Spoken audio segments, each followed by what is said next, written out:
नमस्कार मित्रों, मैं ब्रिजेंद्र सिंह। हमारे YouTube चैनल उपन्यास कहानियां में आपका स्वागत है। आप सुन रहे हैं फणीश्वर नाथ रेणु का उपन्यास मैला आंचल का भाग 21।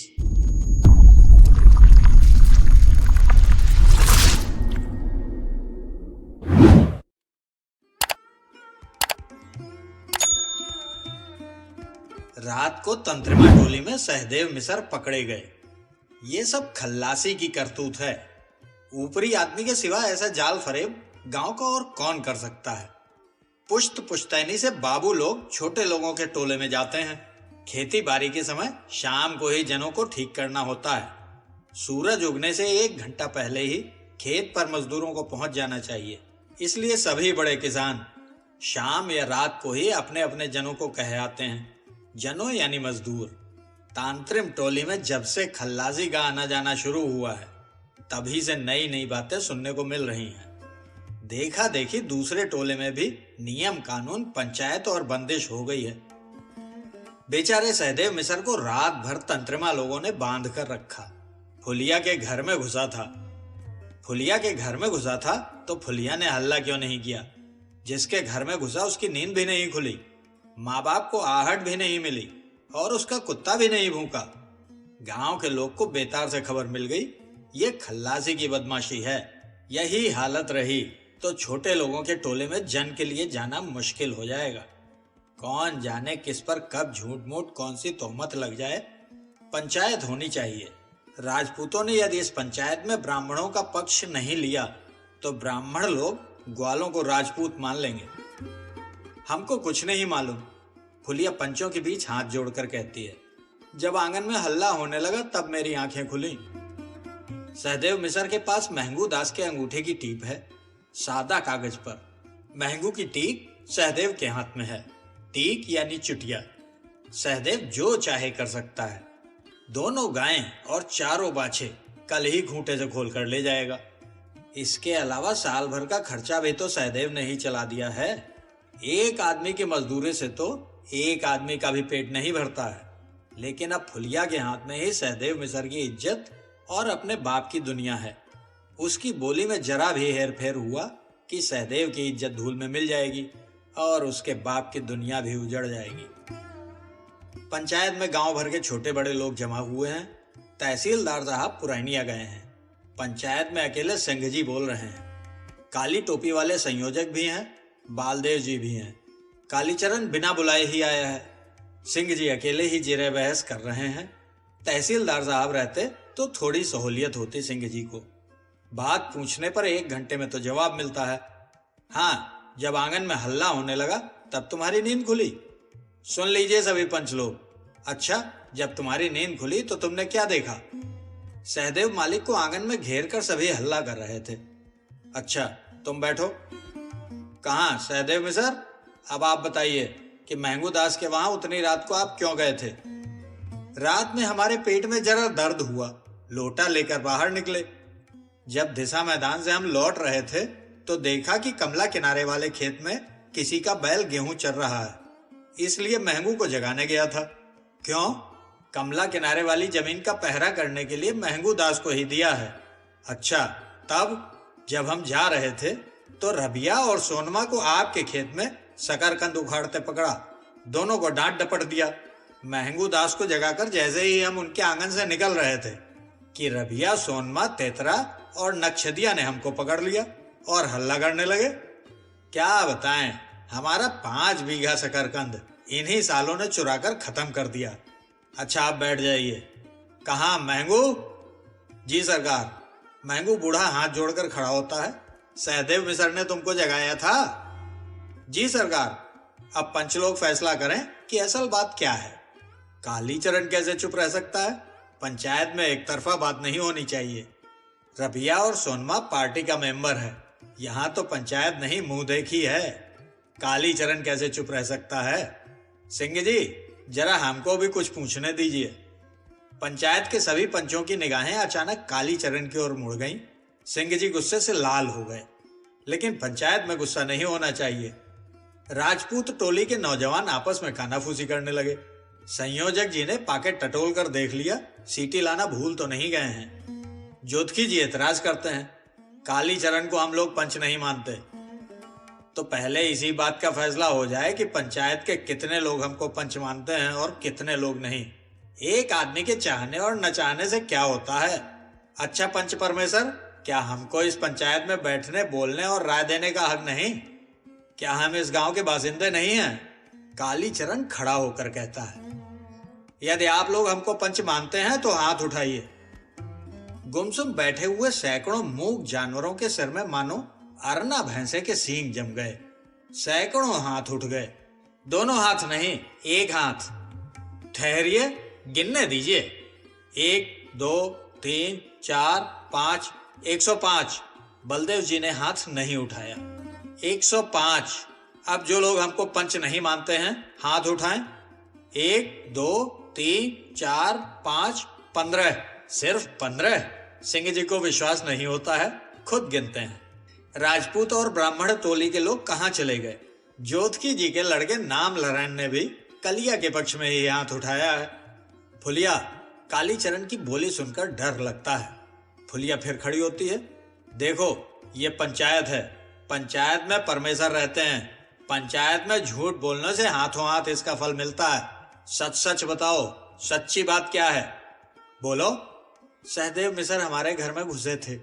तुमने हल्ला क्यों नहीं किया? बोलो। डरने की कोई बात नहीं। बाबा के डर से। बाबा के डर से? हाँ, बाबा सहदेव मिसर का कर्जा धारते हैं। बैठ जाओ। महंगू। महंगू हाथ जोड़कर फिर खड़ा होता है। क्या बात है? फुलिया जो कहती है ठीक है। डरो मत, जो बात है बताओ। कौन गाछ ऐसा है जिसमें हवा नहीं लगती है और पत्ता नहीं झड़ता है? दूसरों की बात मत कहो, अपनी बात बताओ। अकेले हमको क्यों दोष देते हैं? गांव भर का यही हाल है। कौन घर ऐसा है? मैं तुमसे पूछता हूं। पहले तुम अपनी मां से जाकर ईमान धर्म से पूछो कि तुम किसके बेटा हो। जोतकी जी हिम्मत करके कहते हैं। क्रोध से उनकी आंखें लाल हो उठी हैं। जोतकी काका, आपको अपने बाप के बारे में मालूम है? जोतकी जी अपनी स्त्री से पूछें कि उनके पेट में किसका बच्चा है। वासुदेव चिल्लाकर कहता है, कौन नहीं जानता कि जोतकी जी का नौकर? चुप रहो सुंदर। कालीचरण लोगों को शांत करता है। चुप रहो, शांति शांति। टू टू टू टू। संयोजक जी सीटी फूंकते हैं। 1 दर्जन से भी ज्यादा नौजवान राजपूत टोली से हाथ में लाठी लेकर दौड़े आए और पंचायत को चारों ओर से घेर कर खड़े हो गए। सिंह जी, इन लाठी वाले नौजवानों को आपने बुलाया है तो आप पंचायत नहीं दंगा करवाना चाहते हैं? कालीचरण पूछता है। सिंह जी कहते हैं, अब यह पंचायत नहीं हो सकती। पार्टी बंदी से कहीं इंसाफ होता है। सिंह जी राजपूत टोली के पंचों के साथ उठ खड़े होते हैं। काली टोपी वाले जवान सिंह जी को, संयोजक जी को और राजपूत टोली के पंचों को चारों ओर से घेरे में लेकर फौजी कवायद करते हुए चले जाते हैं। जोतकी जी के साथ ब्राह्मण टोली के पंच लोग भी चूहेदानी में फंस गए हैं। खिलावन बाबू का सहारा है, बालदेव जी भी हैं, लेकिन कालीचरण का गुस्सा। तो पंचायत का यह फैसला है कि महंगू दास अपनी बेटी फुलिया का चुमौना खल्लासी के साथ करा दे और आज से सभी टोले के लोग बाबू लोगों पर नजर रखें। पंचायत के सभी पंच एक स्वर से कालीचरण की राय का समर्थन करते हैं। जोतकी जी भी हाथ उठाते हैं और बालदेव जी भी। ये तो न्याय बात है, इसमें डिफेट करना अच्छा नहीं। सहदेव मिसर के पास सादे कागज पर मेरा अंगूठा का टीप है, यदि उसे भरकर नालिश कर दे तब? महंगू दास गिड़गिड़ा कर कहता है। सहदेव मिसर जब मुकदमा करेंगे सभी पंच तुम्हारी गवाही देंगे। वो 1 पैसा भी तुमसे नहीं पा सकते। मित्रों, अभी आप सुन रहे थे फणीश्वर नाथ रेणु का उपन्यास मैला आंचल का भाग 21। अब आगे सुनते हैं मैला आंचल उपन्यास का भाग 22। सतगुर हो, सतगुर हो। महंत रामदास भी छींकने, खांसने और जमाही लेने के समय महंत सेवादास जी की तरह ही चुटकी बजाते हैं। सतगुर हो, सतगुर हो कहते हैं और आंखें स्वयं ही बंद हो जाती हैं। भजन, बीजक पाठ और सत्संग को अब लक्ष्मी ही संभालती है। महंत रामदास जी पढ़ना लिखना नहीं जानते। सतगुरु वचन की गंभीरता की तह तक नहीं पहुंच सकते, लेकिन खंजड़ी पर तो उनका पूरा अधिकार है। यों तो खंजड़ी भंडारी भी बजाता है, लेकिन कुठारे लक्ष्मी दासिन उसके ताल पर गड़बड़ा जाती है। तब महंत रामदास जी भंडारी के हाथ से खंजड़ी ले लेते हैं। लक्ष्मी मुस्कुराकर गाने लगती है, संतों हो करु बहिया बला आपनी, छाड़ू बिरानी आस, संतों हो जही आंगन नदिया बहाय, सो कस मरै प्यास, हो संतों सो कस मरै प्यास। सो कस मरै प्यास। महंत रामदास के आंगन में नदी बह रही है और वो प्यास से मर रहे हैं। सतगुर वचन में कहा है, जस घर चंदन लादे भारा, परमिल बास न जानु गमारा।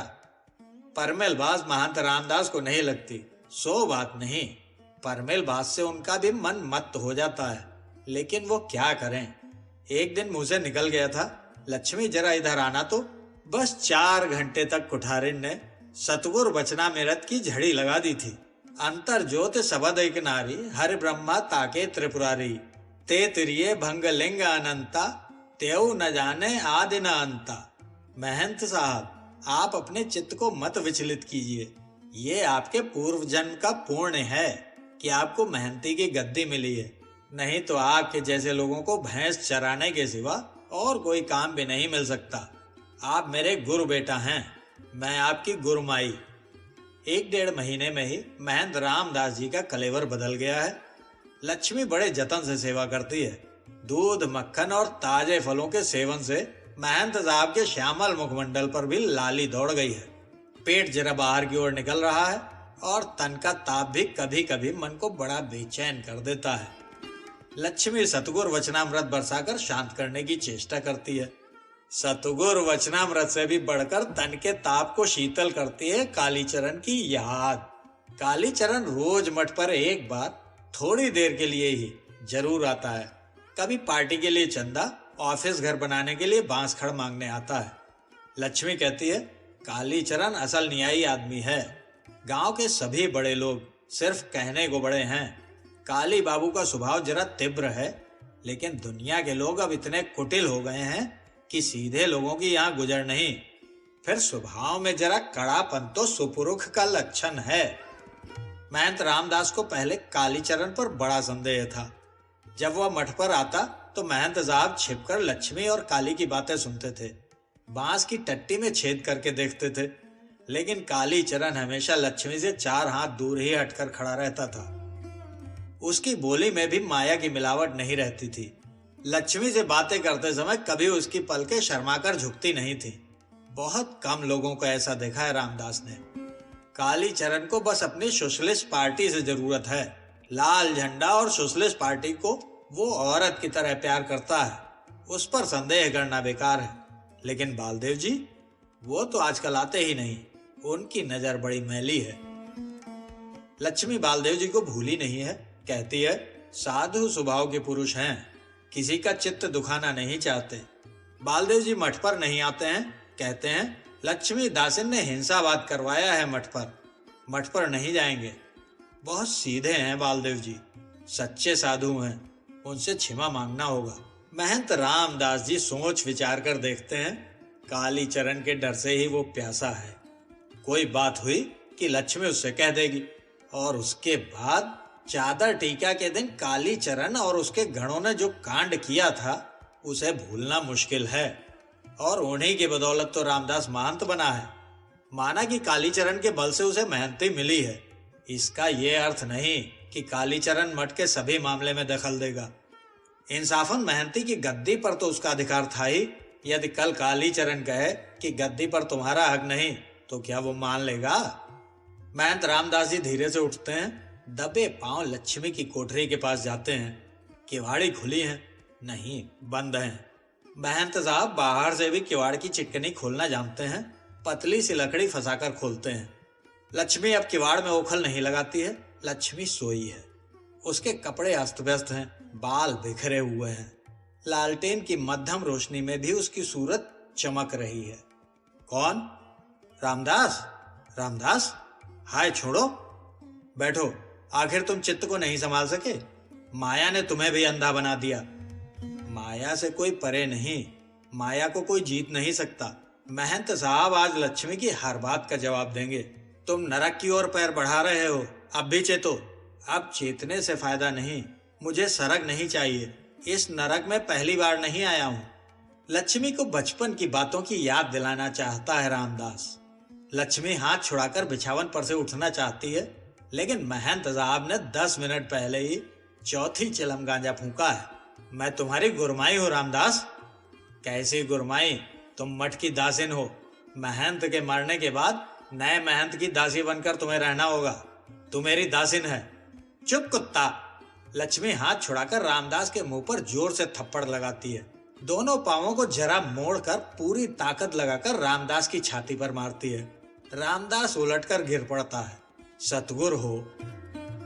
संतों अचरज भव एक भारी, पुत्र घयल महतारी, एक पुरुष एक नारी, ताके देखो बिचारी। भंडारी भंडारी, सरकार पानी लाओ। लक्ष्मी थर थर कांपती है। महंत सेवादास की दम तोड़ती हुई मूर्ति उसकी आंखों के सामने दिखाई पड़ रही है। नहीं, मरा नहीं है, भंडारी कहता है। महंत साहब को फिर मिर्गी की बीमारी शुरू हुई। कल रामपुर मठ से जो साधु आया है, मिर्गी की दवा जानता है, कल ही दिलवा दीजिए। सतगुर हो। महंत साहब को बुखार है, छाती में दर्द है, डॉक्टर साहब ने मालिश का तेल भेज दिया है। लक्ष्मी महंत साहब की छाती पर तेल मालिश कर रही है। महंत साहब कराह रहे हैं। सतगुर हो, अब नहीं बचेंगे। हमको काशी जी भेज दो कुठारिन, हम अपने पाप का प्रायश्चित करेंगे। हमको जान से ही क्यों न मार दिया। हाय रे सतगुर हो। जय हिंद कुठारिन जी। जय हिंद। आइए बालदेव जी, बहुत दिन बाद। रामदा, महंत साहब को क्या हुआ है? बुखार है, छाती में दर्द है। दर्द है? पुराने गाय की घी की मालिश कीजिए। पुरानी गाय का घी अर्थात गाय का पुराना सड़ा घी। सुनते ही लक्ष्मी को मछली आने लगती है। महंत सेवादास को भी जब दमे का दौरा होता था तो गाय का घी ही मालिश करवाते थे। कोठारेन जी, सिंहनाथ बाबू आ रहे हैं। यहाँ एक चरखा सेंटर खुलना चाहिए, कुछ मदद दिया जाए। चरखा सेंटर? इसमें क्या होगा? चरखा सेंटर में यही चरखा, करघा, धुमकी और बिनाई की ट्रेनिंग होगी। गांव में तो रोज नया नया सेंटर खुल रहा है। मलेरिया सेंटर, काली टोपी सेंटर, लाल झंडा सेंटर और अब ये चरखा सेंटर। हाँ, नए जमाने में तो रोज नई नई बात होगी ही। सुनते हैं आपने सोशलिस्ट पार्टी को काफी मदद दी है, लेकिन कुठारिन जी, गन्नी महात्मा का रास्ता ही सबसे पुराना और सही रास्ता है। नई नई पार्टी खुल रही है, मगर किसी का रास्ता ठीक नहीं। सब हिंसावाद के रास्ते पर हैं। सतगुर हो, सतगुर हो। कुठारिन, इसको जो चन्ना देना है देकर विदा करो। सतगुर हो। महंत साहब दर्द से छटपटाते हैं। बालदेव जी की नजर बड़ी मैली है। 10 रुपए का नोट निकालकर देते हुए लक्ष्मी कहती है, आजकल तो हाथ एकदम खाली है। आप तो आजकल इधर का रास्ता ही भूल गए। हमसे जो अपराध हुआ है क्षमा कीजिए। नहीं कोठारिन जी, आजकल छुट्टी नहीं मिलती है कभी। कपड़े की पुर्जी बांटने का काम क्या मिला है, एक आफत में जान फंस गई है। कांग्रेस का भी कोई काम नहीं कर सकता हूँ। उधर दूसरी पार्टी वालों को मौका मिल गया है। काली चरण दिन रात खटता है। हमारे कांग्रेस के मेंबरों को भी सोशलिस्ट पार्टी का मेंबर बना लिया है, इसलिए शिवनाथ बाबू को बुला रहे हैं। चरखा सेंटर खुलेगा। एक पुराना कार्यकर्ता बावनदास भी आ रहा है। पुराना तो नहीं है, मेरे ही साथ सुराजी में नाम लिखाया था। बावनदास बौना है, सिर्फ 1.5 हाथ ऊंचा, वैष्णव है। आएगा तो यहाँ ले आएंगे। जय हिंद। जय हिंद। बालदेव जी को फिर लक्ष्मी की देह की सुगंध लगी। कितनी मनोहर। लक्ष्मी देखती है, बालदेव जी आजकल बहुत दुबले हो गए हैं। बालदेव जी के दिल में जरा भी मैल नहीं, कितने सरल हैं। न जाने क्यों लक्ष्मी का जी आज बालदेव को देखकर इतना चंचल हो रहा है। बालदेव जी सच्चे साधु हैं। बिरह की ओदी लाकड़ी सपुचे औधुआए, दुख से तबही बाँचियो जब सकलो जर जाए। मित्रों, अभी आप सुन रहे थे फणीश्वर नाथ रेणु का उपन्यास मैला आंचल का भाग 22।